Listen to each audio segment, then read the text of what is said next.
Creación de la técnica. La técnica de animación tradicional a papel fue creada y dibujada a mano por Émile Coll, un dibujante y animador francés nacido en París el 4 de enero de 1857.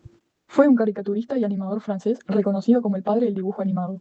Creó el cortometraje Fantasmagorie en 1908, hecho con más de 700 ilustraciones. Se desarrolló principalmente en Francia y se proyectó principalmente en París. La obra es reconocida como la primera animación completamente dibujada a mano cuadro por cuadro. En 1914, Winsor McCay fue el primero en combinar animación e imagen real en Gertie el dinosaurio, usando más de 10.000 dibujos, y en 1917, Quirino Cristiani, en Argentina, realizó El Apóstol, considerado el primer largometraje de animación de la historia. ¿Por qué se creó? La animación tradicional se creó para dar vida a imágenes estáticas mediante la secuencia de dibujos animados a mano, permitiendo contar historias con movimiento y emoción antes de la existencia de la tecnología digital. Surgió del deseo humano de representar el movimiento evolucionado desde juguetes ópticos del siglo XIX hasta el cine. ¿De dónde procede? Inspiración, influencia de otras artes o movimientos. La animación tradicional nació de varias influencias, una de ellas fue el cine temprano, en el cual se desarrolló el movimiento fotográfico. Al igual que el dibujo y la ilustración, hubo una influencia del teatro y la pantomima, y principalmente de la caricatura y el cómic.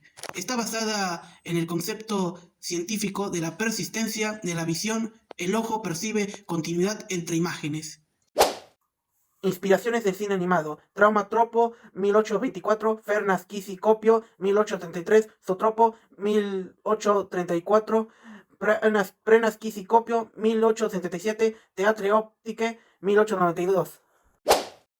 ¿En qué consiste? Esta es la técnica más básica de la animación. Básicamente consiste en hacer creer el ojo humano que un objeto estático tenga sensación de movimiento. Esta técnica se utilizan rotuladores, lápices y papel. La animación tradicional incluye la animación en celuloide. Esta técnica consiste en dibujar a mano los fotogramas individuales de la animación en hojas de plástico fino y transparente. Estas animaciones se les llama animación celuloides. Esta técnica fue popularizada por Disney en la década de 1930. El contorno se traza por el anverso y el color se añade por el reverso. Superposición de celuloide.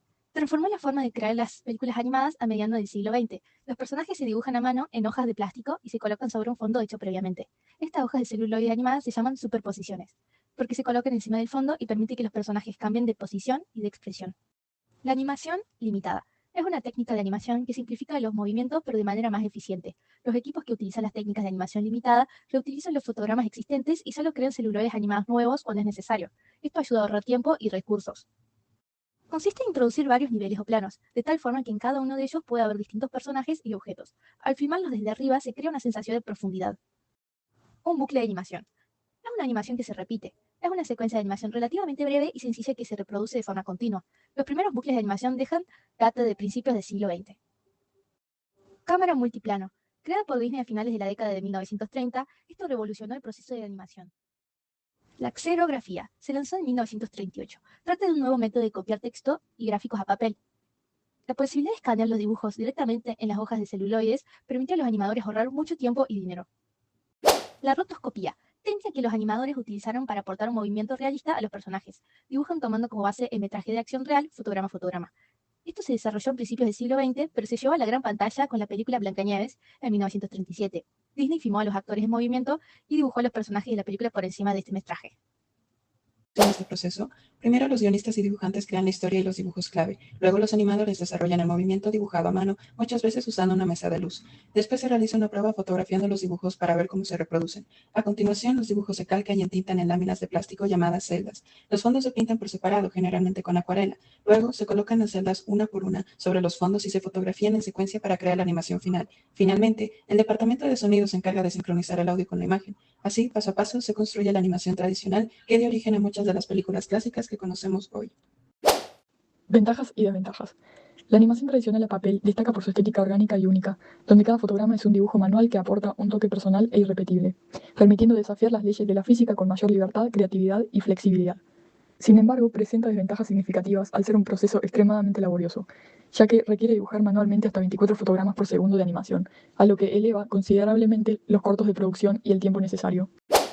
Ahora, para trabajar con esta técnica es importante distinguir entre los elementos y los recursos. Primero los elementos, que son las herramientas físicas del trabajo. El principal es la mesa de luz o tablero de animación, que permite ver y alinear varios dibujos al mismo tiempo. Sobre esta mesa hay una superficie translúcida, de vidrio o acrílico, que deja pasar la luz y facilita calcar y superponer hojas. También se utiliza un sistema de iluminación, actualmente con luces LED, que proporciona una luz uniforme desde abajo. La base o estructura sostiene todo el equipo, puede ser de madera o metal, y muchas veces es inclinable para mayor comodidad al dibujar. Finalmente está el registro de animación o paper, que mantiene las hojas alineadas mediante pines, asegurando que los dibujos no se desplacen. Por otro lado están los recursos, que son materiales utilizados para crear la animación. Entre ellos está el papel de animación, diseñado especialmente para dibujar los fotogramas. Se utilizan lápices de grafito y de color, como rojo o azul, para hacer bocetos y guías. La tinta se usa para el acabado final de los dibujos. También están las láminas de acetato celuloide, que permiten colorear los dibujos por detrás. Y por último se emplea una cámara o trípode, que sirve para fotografiar cada dibujo y construir la animación final. Así, combinando estos elementos y recursos, se puede llevar a cabo todo el proceso de animación. ¿Quiénes son sus principales exponentes?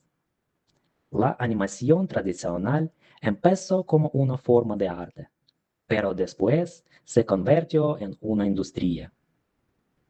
Uno de los pioneros más importantes fue Winsor McCay.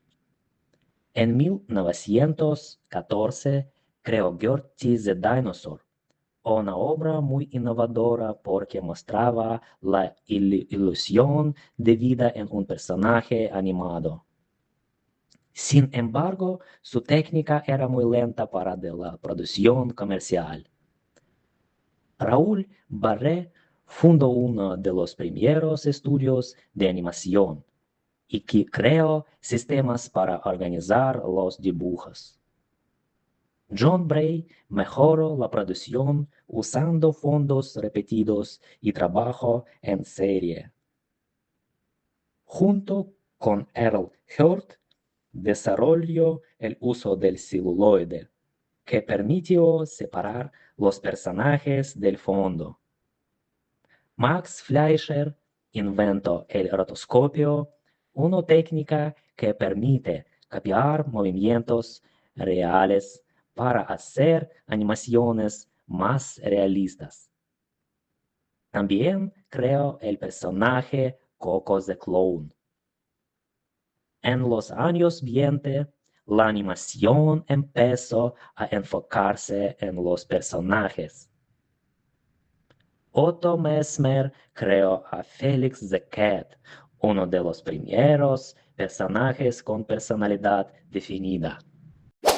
Luego Walt Disney revolucionó la animación con avances como el sonido, sincronizando en Steamboat Willie el uso del color y el primer largometraje animado con Blancanieves. También fue importante Ub Iwerks, colaborador clave en el desarrollo técnico y de personajes. Finalmente otros animadores como Chuck Jones y Tex Avery aportaron nuevos estilos, especialmente en el humor y la exageración. Gracias a todos ellos, la animación tradicional evolucionó hasta convertirse en la base de la animación que conocemos hoy. El primer largometraje del mundo es El Apóstol, producido en Argentina por Quirino Cristiani. Dura 70 minutos y utilizó 58.000 dibujos a mano. Fue lanzado en 1917, pero no se conservan copias de la obra porque se perdió en su totalidad debido a un incendio en 1926. ¿Para qué nos sirve la animación? La animación ha cambiado por completo en la forma que se cuentan sus historias. Permite explorar mundos imaginarios, representar emociones y situaciones imposibles con actores reales y dar vida a personajes extrañables que perduran en el tiempo.